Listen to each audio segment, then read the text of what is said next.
Ito, mahaba-haba sana ito, pero medyo limitado tayo ng oras. Bilisan ko na lang. Focus lang tayo doon sa nangyayari natin na pagtaas ng langis. Kung bakit ba ito ginanito tayo ng ating gobyerno. Siguro, sa karamihan ninyo, hindi ninyo alam kung bakit biglang tumaas ang langis. Wala nang makuha ang gobyerno na nakawin ng pagkuntol. Kung hindi, dito naman tayo sa langis. At para matahimik ang pagkuntol, dito tayo dinala ngayon sa langis. Hanggang biwanan may biktima dito. Itong mga driver and conductor sa buong Pilipinas. Na kung saan pinamunuhan natin na nasasaktan ang todo.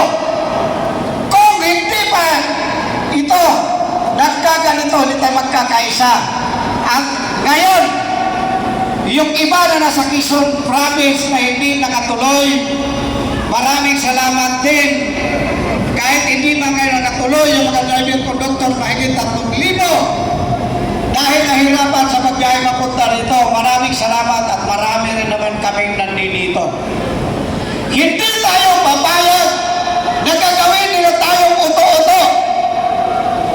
Kung naintindihan ninyo, inilabas natin yun ang pahayag noon na bakit itinaas itong presyo ng langis ng mga ihuding puta na ito, na ito naman ay isak pa. Tinumulaan ng 70 pesos. Nagbayad tayo sa bawat isa ng 70 pesos. Kinuha dito sa atin dahil yun daw ay replacement cost. Tayo ang namuhunan sa kanila. Maniwala kayo sa hindi. Tingnan ninyo mabuti, i-research ninyo kung magkano. Dahil dapat dito sa atin ngayon, ang landing cost ay 61.44 pesos pa lang dapat. May papel tayong hawak niyan. Andito lahat ng mga taga-media, narinig ninyo ito ulit. Andito ako sa tablado. I-research ninyo. Kaya ang papel nakalimutan ko na doon sa sasakyan kanina. Tingnan ninyo mabuti na ipinlas na ito sa TV. Ipinlas na ito sa screen. Sino ang nagplas ito? Si Senador Gatchalian. Dahil doon sa hearing nila na doon si Senador Marcolita. Tinignan natin. Kaya mayroon tayong kasabihan na paano mo matutuklasan ang isang kasinungalingan kung hindi mo alamin ang buong katotohanan. Hindi mo makikita sa isang tao yung isang nagsisinungaling kung hindi mo pasukin ang kanyang sarili para makita mo kung totoo ba siya nagsisinungaling. Paano mo makita yung katotohanan kung andoon ka lang sa social media at dyan ka lang sa Malacanang? Ano ba kinatatakutan noong presidente? Bakit binarikadahan? Napakarami-dami. Napakadaming bantay nila. Natatakot na sila dahil sa ginawa nilang kabulastugan. Huwag kayong mag-alala. Patikim pa lang itong nakita ninyong dami ng tao na sumuporta sa Aklo. Hindi pa ito. Dahil ito ngayon, pagkatapos nito, na-speech ko, didiretso ako sa airport, lilipad ako para alamin sa buong mga kaprobinsyahan yung mga nubo natin na inaapi, inaagawan ng lupa na walang pakundangan sa kahayupan ng ating mga oligarko.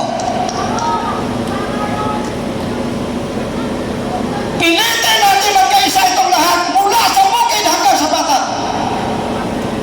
Dahil itong gobyerno ito na walang pakundangan sa panluluko sa taong bayan, hindi natin ito papayagan. Tumigil na ako sa pag-leader sa kalsada pero kailangan kong bumalik. Dahil hindi po pwede ang ganitong sitwasyon. Ang dami nandiyan sa social media kung ano-ano mga pinagsasabi. Huwag ninyo lukuhin ang sarili ninyo. Dahil kung gusto ninyo yan magiging Prime Minister, kayo lang. Huwag ninyo kami isali. Dahil kami hindi kami papayag yan na mayroong mamulong sa ating bansa na ganito kababoy, ganito demonyo sa ating mga mamamayan. Binigyan mo ng emergency doon na-list natin. Nagkaroon noong March 24. Pero kung kailan nagkaroon ng kapangyarihan, saka itinaas, umabot tayo ng 153 ang litro ng diesel. Yung ba ang tamang presidente? Binigyan ka na ng karapatan na para puksain itong lahat. Nang dahil yun sa winning regulation law, hinayaan mo na mabuhin yung Pilipino. Hinayaan mo na maghirap ang lahat. Walang pakundangan itong kahayupan na ito.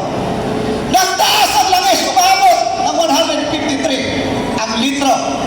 Pero nung humiling ang transport na kailangan ng karagdagan ng pamasahe para magtuloy-tuloy ang trabaho ng ating magkagawa, anong ginawa? Nag-approve ang FMRB, pero pinigilan ng ating gobyerno para hindi magkapagtaas. Kaya hindi na kailangan ng transport strike pa tayo. Dahil kusa lang tumigil ang mga sasakyan sa kalsada dahil wala nang pambili ng diesel. Ito ba ang legacy na iiwan ng ating gobyerno? Anong klaseng pamuno ito? Ha? Siguro magising na ang lahat dahil lahat ng kahayupang yan, alam naman natin ang taong bayan kung anong dapat natin gawin.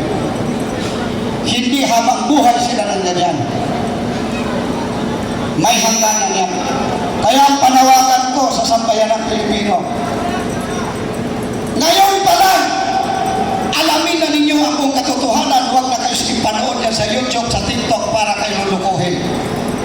Dahil hindi kayo dapat maluloko. Dahil kayo mismo, alam ninyo ang nangyayari ngayon. Kung paano tayo binaboy, paano tayo hinudas. Alam natin lahat, malapit na ang eleksyon. Alamin ninyo ang buong katotohanan para mapatunayan mo ang kanilang kasinungalingan. Magmula sa barangay captain hanggang pataas, alamin ninyo.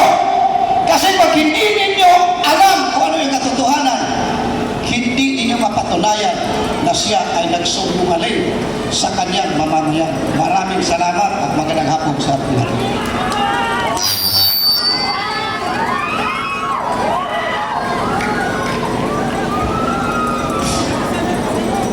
Umiinit pa mga kasama! Gusto pa natin lumusob sa Mendiola!